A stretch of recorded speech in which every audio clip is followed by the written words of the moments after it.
You're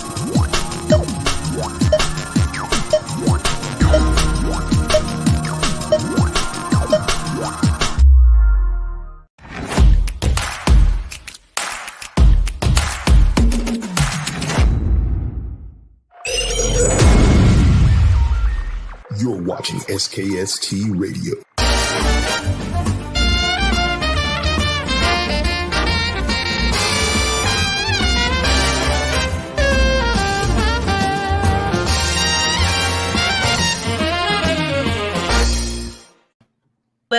Well, welcome to another episode of SKST Radio, and you're tuned into Small Business Network. And today I have a new friend.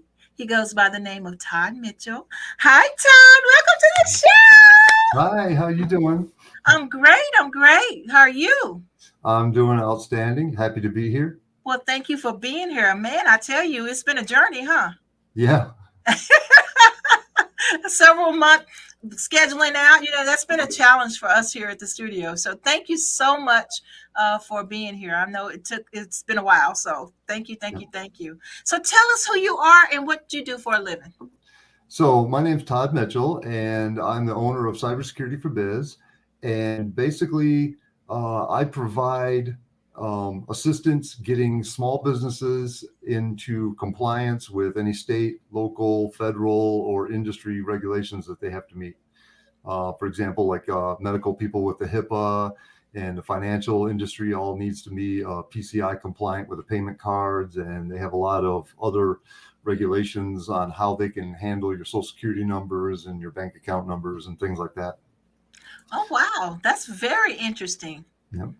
I mean, that's something that could snowball, considering with all the cyber, stuff that's going on. People are stealing people's accounts, Yeah. So do you get a break? How does that work? Well, I got into this because I used to work for the federal government. I was in the military for 20 years, and I worked for the government for another 10 after that for the Marine Corps.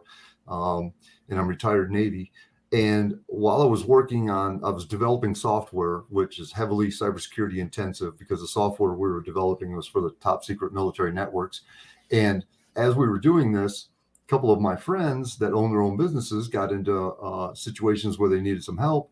And I was trying to find somebody that could help them. And all the big names you see on TV and all the commercials you see, when you call these places up, they won't touch anybody that has less than 250 employees with computers and like $10 million a year in revenue.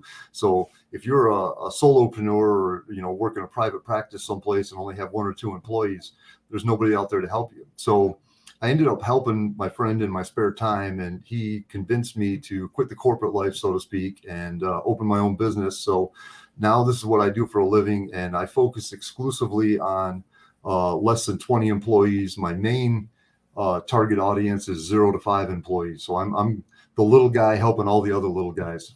Oh, wow. I absolutely love it. Okay. So what is the biggest challenge doing what you do? I think the biggest challenge is creating awareness. That's why I love being on shows like this one and just kind of creating awareness out there.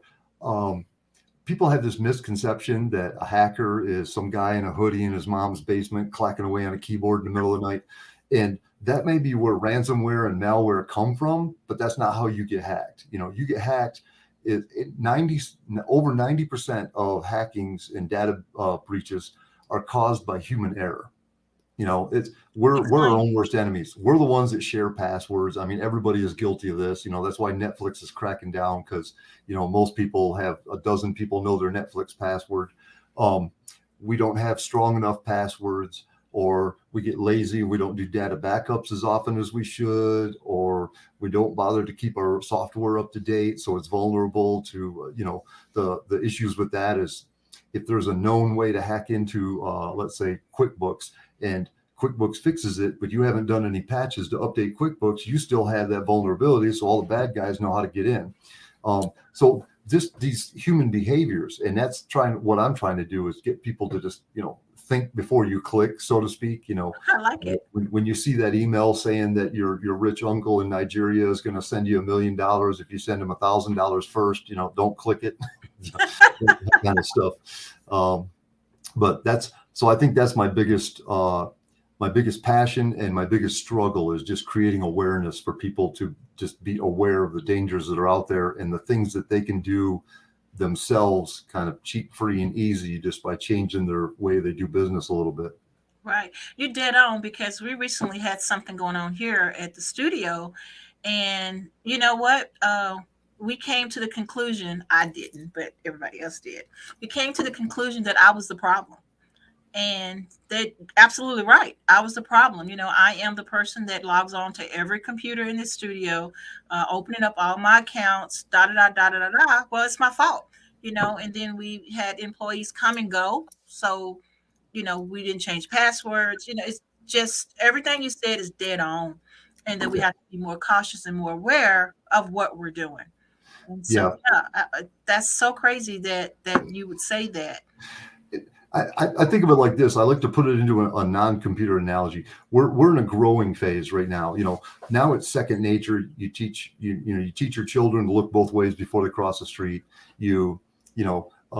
Women all know you don't leave your purse on the front seat of the car when you run into the store real quick. You hide it in the back seat under a coat, or you put it in the trunk or something like that. And what we need to do is build these computer safety behaviors kind of into just ingrained into society, where everybody just knows this stuff growing up. And I think probably 20 years from now it will be, but right now we're kind of in that, the transition between the boomers and the millennials on who uses computers and how and things like that. So I think that's something that eventually will correct itself, but right now it's an issue. Right. That is amazing. And another thing I found too, just this morning, Todd, check this out. So I have 5,000 friends on Facebook. Okay. So if I'm talking and chatting with you about whatever I'm chatting and talking to you about, and we've had conversation, then all of a sudden I see that you are inviting me to be my friend again in Messenger. And so now I've learned, okay, if we're already friends, why is he sending me another invite? So now I've learned that when they get those, and I had 2 of them in my mailbox today. And so now I've learned to go back and say to the actual owner of the account, hey, you've been hacked. Notify your friends, let them know, don't, answer the request to be a friend. And then I report them, and I tell him, I send him a picture and I tell him, please report this on your end as well. And so now I've learned that, and it used to freak me out. Oh my God, but now it's just so common. And it is. And this is the modern day pickpockets. Back in the 60s, 70s, 80s, they used to thump you over the head and steal your purse on a back street coming out of the movie theater or whatever. Nowadays, you can sit at home, hack into somebody's social media account, shoot out a message to all their friends and family, hey, I'm in trouble. I need $50 real quick so I can get back home or whatever. And 2 or 3 of them will send you the $50 before you can get a hold of the rest of them and tell them your account got hacked. So they make a quick $100 and it cost them a couple of minutes worth of work. Yeah. That's very common. And I'm glad to hear that you used, that common sense of, wait a minute, why are they asking me for something when we already are talking about something else? My big fear is that the new popularity of artificial intelligence. I knew you was going to say that. Because now what's going to happen is the bad guys are going to have artificial intelligence. So now it's going to look and see who you're talking to and what you're talking about. So it's going to start sending you fake emails or fake messages in social media that sound exactly like the conversation you were just having. So you won't even know if it's real or not. Yeah, that's true. Yeah, I was thinking about that because now I'm getting ready to start doing some blogging, some magazine writing, and AI is definitely on point. Yeah. And don't get me wrong, it's got plenty. I mean, there's hundreds and hundreds of ways to use it that is going to be really good and advance society, help cure diseases, all kinds of scientific discoveries and research and things. It's the ultimate data correlator. It can search the whole internet and come back and find what's relevant and not, and save you hours of reading through documents. But the bad guys can use it to help them just as well. So what we really need, and that's something maybe all your listeners can take up as a mission. We need people to start beating on their congressmen and senators and tell them they need to get some like the bumpers in the bowling alley, for beginners. We need some guide rails on this to say what regulation that says what you can use it for and what you can't, so that there's something, because right now there's just nothing. It's just whoever invents it and throws it out in the market. That's what they can do. There's no regulation. Wow, this is amazing. So now, with that being said, and we know that this threat is real, what should we do about it? Well, I think you just need to make sure you're applying some common sense to situations. The same as currently, like with the phishing attacks that go on currently. They target older people. They like to create drama and catch you off guard and get you when you're not thinking straight and get you to act real quick. You get these where you get the emails or the text messages saying, the Social Security Administration is going to disable your Social Security number if you don't call them right now and get it fixed or whatever. But if you think about this, especially older people, in 50 years, I've never had the Social Security Administration call me up if there's a problem. Same thing like with the IRS. If you got a problem with your taxes, 3 years later, you get a letter in the mail telling them you owe them $20,000 or $30,000 in back fees, and you got to call them to straighten it out. They don't call you and tell you something's wrong. Right. Weird phone calls from the IRS or the Social Security Administration or whatever, saying, hey, you need to, pay us $29, in gift cards or a credit card real quick, and we'll fix it for you.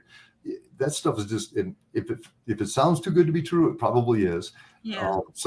That's one of those things where you want to just apply some of that common sense. And if you do think it may be legit, you can always ignore that message and go to the Social Security Administration or the IRS's website, or the Social Security Administration website, or if it's like your local bank, go to your bank's website, and they'll have a message that they sent to you on that website. And if they don't, then it probably wasn't a legit message you got in your text.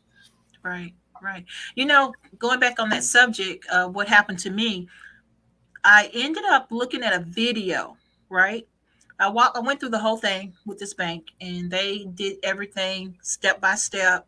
And I knew they were legit because I called them. My card was done. They cut my card off, and I called them basically to get everything straightened out. So I know that was legit. However, I saw a video like this week, and the lady went through the exact same thing. They got her for a whole bunch of money, her retirement money. But the thing is, the steps were the exact same, and it was the same bank. Right. Because what they do is, and think about how often do you edit Word documents where you just cut and paste?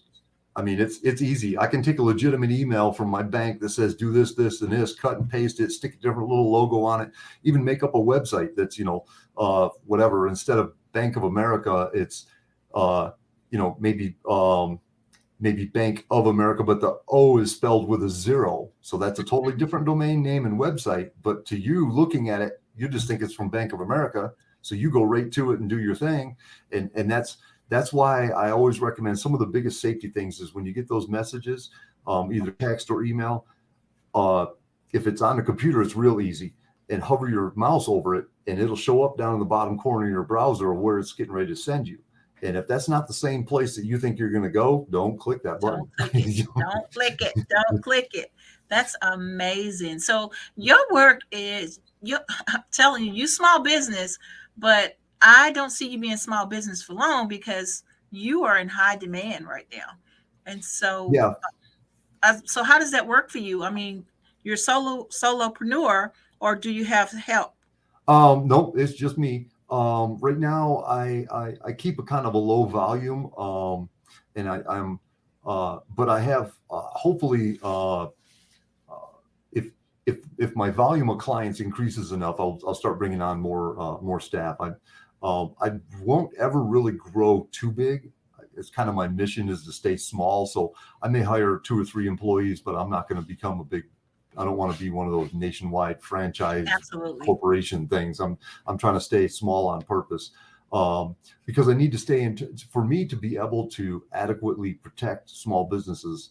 I need to be a small business and deal with the same things they're dealing with. I mean, I have the same dangers that you have, kind of a thing. So I can relate and know exactly.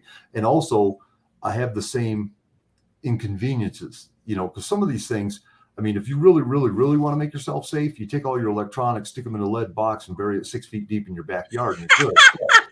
You'll never get anything done. So Right. there's a risk in there of what you can do easily and still get your job done, and what is too complicated and you can't, it won't work for you. So you have to kind of ride that line and do as much as you can without it being inconvenience or stopping work. And so I like to stay on the small side just so I kind of keep in touch with that. I don't want to lose touch with my reality, so to speak. Right. But, so do you have a list of tips that we can share with our audience? Yes, that you can definitely. maybe send me? Yep, I can email you that. I can tell you off the top of my head, the biggest things that I see with now, keeping in mind this is smaller businesses that are using like a home router or maybe a Comcast business class router, but they don't have an IT and server closet and all that, because that gets into a whole different issue. But the first thing you want to do is go into your router and check the settings and check your password. And I'm not talking about the Wi-Fi password. I'm talking about the actual username and password to get into your router, because in most cases they come out of the box with the default, the username is username and the password is password. If it's Comcast, the username is the username is admin and the password is like high speed or something like that. So the first thing you want to do is, but you can find them just by Googling the model number of your router, and it'll tell you right there on the internet what your username and password is. And they come with those instructions that have the 3 pictures in Chinese hieroglyphics that just say, plug it in and you use it. They don't tell you need to go in and change that password. And the problem with that is, if somebody else goes into your router, then they can, what they call whitelist, and make it so that their device can always connect to your network, no matter what else is going on.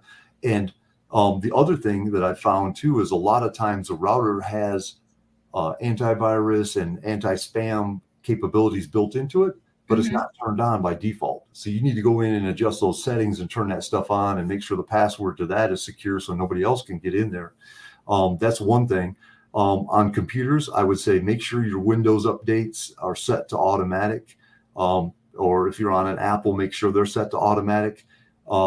If you have applications on there that you use, especially for work, but if you use a lot for business or for family, like QuickBooks or maybe Microsoft Office Suite or some graphic software that you use, make sure that that software is up to date and getting security patches. When you get those annoying little alerts while you're in the middle of working that pop up to say, oh, we got a new version, you don't want to blow that off for very long, because they usually only send those out when there's something that they need to fix on the back end. So you need to have those. Gotcha. That kind of helps your computer stay safe. Making sure you have a good antivirus installed. Windows comes with one. Apple has one you can download for free. There's a bunch of them out there that are not too cost effective that you can purchase, Norton, McAfee, Avast, all those different ones. Having something like that in place. And then the other thing you want to do is, like we were talking about before, is make yourself aware of how the phishing, being able to spot a phishing attack, or they call it smishing now with the text messaging, being able to identify those. And then the last thing I would say is user awareness. Make sure everybody in your family and everybody that you work with has a general awareness of the dangers and the basics of how identity theft works, how cyberbullying, cyber stalking, hacking, things like that, so that they can help combat it. Because like you pointed out, we already discussed the human error factor in this. So you want everybody that's involved in your little network, whether it's at home or work, to have basic knowledge. And if they see something, they can point it out. Yeah, absolutely. So now, would you be available for presentations for small businesses? Yes, I am. I love to do public speaking events, and I can talk about either on business tips for business owners, or I've also done presentations for parents on how to keep their kids safe online. If anybody gets a hold of me, I'd love to do that kind of stuff. And I can also give the tip sheet, like I was talking about, that kind of has the basics. And there's a bunch of other topics that are that I've had presentations on, ranging from intellectual property, not as far as the legal parts of copyright protection, but things you can do if you're into graphics or you're an artist or things like that, where you can, watermark your pictures and make sure the metadata is in there so that somebody, so your painting you're trying to sell on Etsy doesn't show up on a t-shirt on Alibaba for $9.99. Right. Wow, that's interesting. So to know that you can do things like that and it's within grasp, that's amazing, because I guess I never really thought of it like that.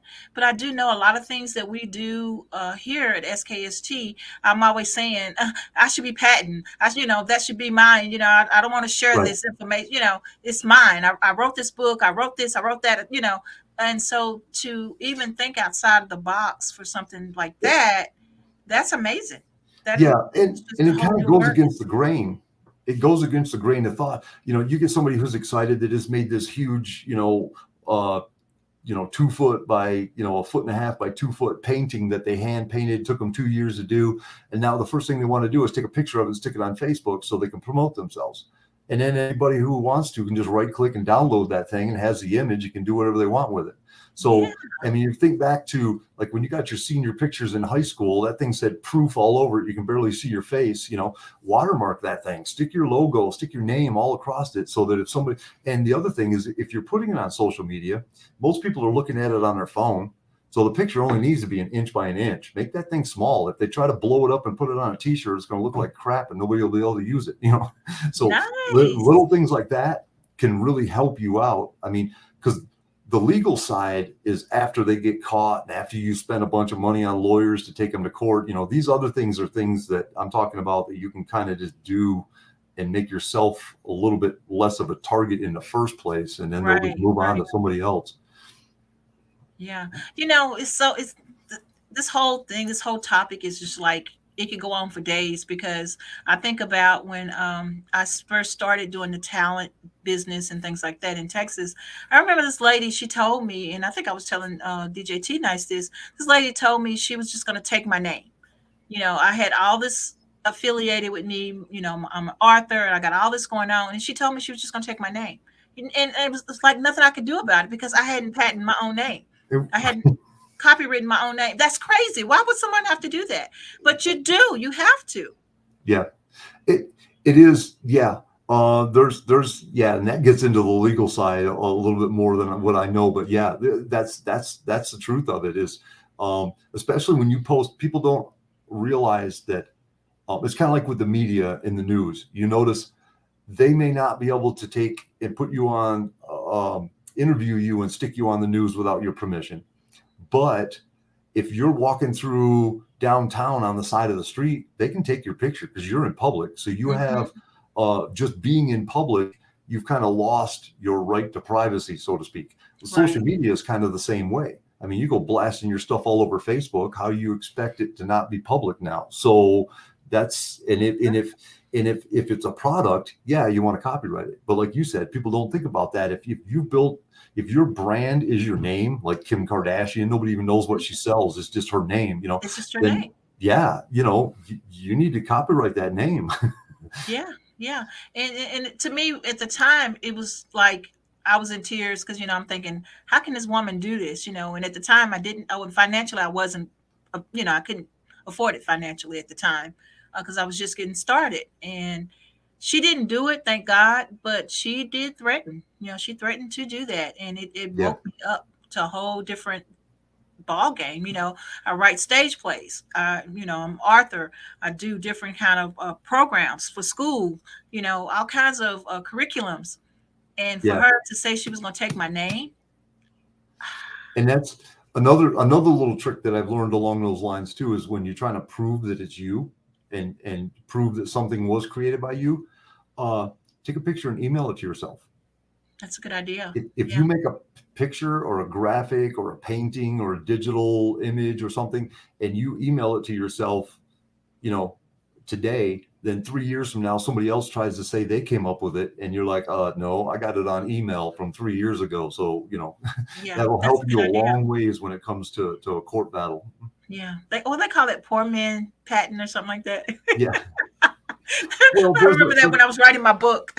yeah, there's a basic principle in copyright, is that, as a creator, if you made it, it's automatically copyrighted. So you don't have to officially file for copyright. That just makes it a lot easier when you get into a court battle.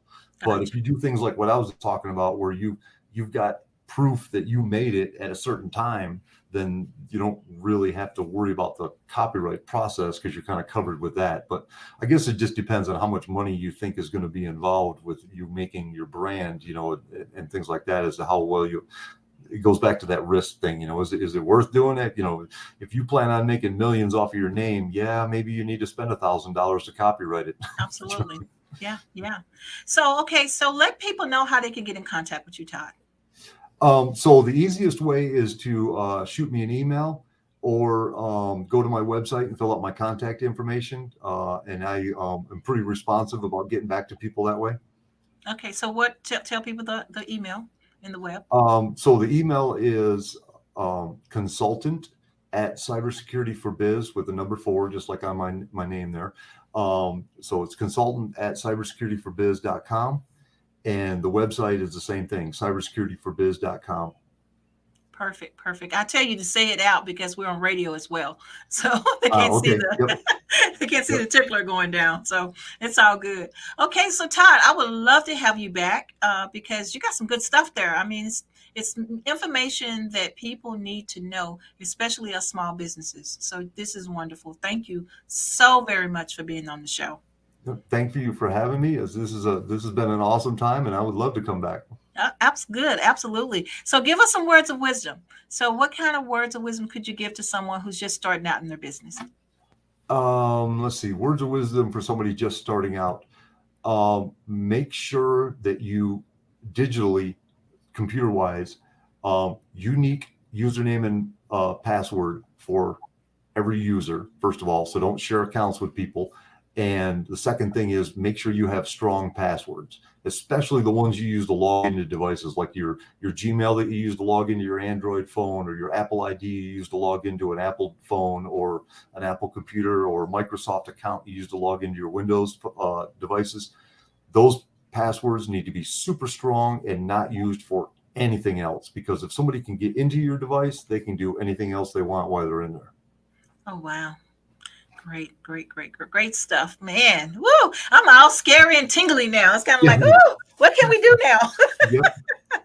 Well, again, Todd, thank you so much for being on the show. Guys, check out Todd. See what he has to offer. He offers classes. Your business needs to know his business and make it happen. Todd, tell everybody goodbye. Bye. Thank you, Bye guys. for now.